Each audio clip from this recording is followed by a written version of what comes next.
Corona के समय बहुत सी इंडस्ट्रीज हिट हुई और उन पर बहुत बुरा असर हुआ। इन्हीं में से एक सेक्टर रहा सिनेमाघर यानी कि हॉल और मल्टीप्लेक्सेस। हालांकि कोरोना के बाद सिनेमा हॉल खुले जरूर, लेकिन तब तक लोगों को घर बैठकर टीवी पर मूवीज देखने की आदत हो चुकी थी, जिस वजह से सिनेमाघरों की तरफ लोगों को वापस बुलाना काफी ज्यादा मुश्किल हो गया था, जिस वजह से कंपनियों को भारी नुकसान भी उठाना पड़ा। और अब इसी वजह से multiplex chain operator PVR INOX ने अपनी तिमाही के नतीजों की घोषणा करते हुए कहा है कि वो अगले 6 महीनों में करीब 50 सिनेमा स्क्रीन्स को बंद करेगा। और ऐसा इसलिए क्योंकि इन सिनेमा घरों से कंपनी को घाटा हो रहा था और कुछ स्क्रीन्स ऐसे मॉल में बनी हुई थी जो अपनी लाइफ साइकिल को पूरी कर चुके हैं और अब इनके रिवाइवल की भी कोई उम्मीद नहीं है। वहीं अगर कंपनी के नतीजों की बात करें तो पीवीआर आईनॉक्स को मार्च तिमाही में 333 करोड़ रुपए का भारी नुकसान हुआ है।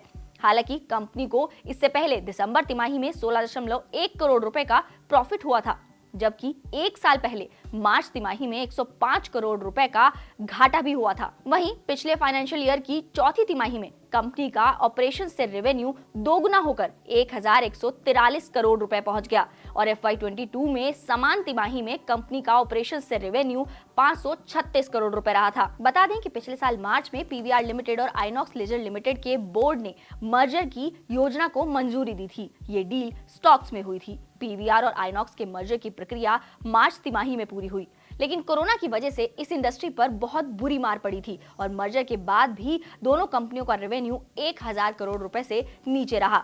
वहीं मर्जर के बाद कंपनी का नाम पीवीआर आईनॉक्स लिमिटेड कर दिया गया। हालांकि कंपनी के लिए तिमाही की शुरुआत जोरदार रही। दिसंबर में अवतार द वे ऑफ वाटर और जनवरी में शाहरुख खान की पठान ने अच्छा बिजनेस किया, लेकिन फरवरी और मार्च में आई हिंदी फिल्में बॉक्स ऑफिस पर कोई खास कमाल नहीं दिखा पाई। वहीं अगर इनके मर्जर की बात करें तो इस मर्जर के बाद पीवीआर आईनॉक्स इस देश की सबसे बड़ी मल्टीप्लेक्स चेन बनी थी, जिसके पास पूरे देश में 1500 से ज्यादा स्क्रीन्स थी। वहीं FY22 के दौरान पीवीआर आईनॉक्स ने 30 सिनेमाघरों में 168 नए स्क्रीन भी शुरू किए थे और FY22 में कंपनी ने 150 से 175 एडिशनल स्क्रीन्स खोलने का टारगेट रखा था। फिलहाल कंपनी के स्क्रीन पोर्टफोलियो में 1689 स्क्रीन्स हैं, जो भारत और श्रीलंका के 115 शहरों में मौजूद हैं।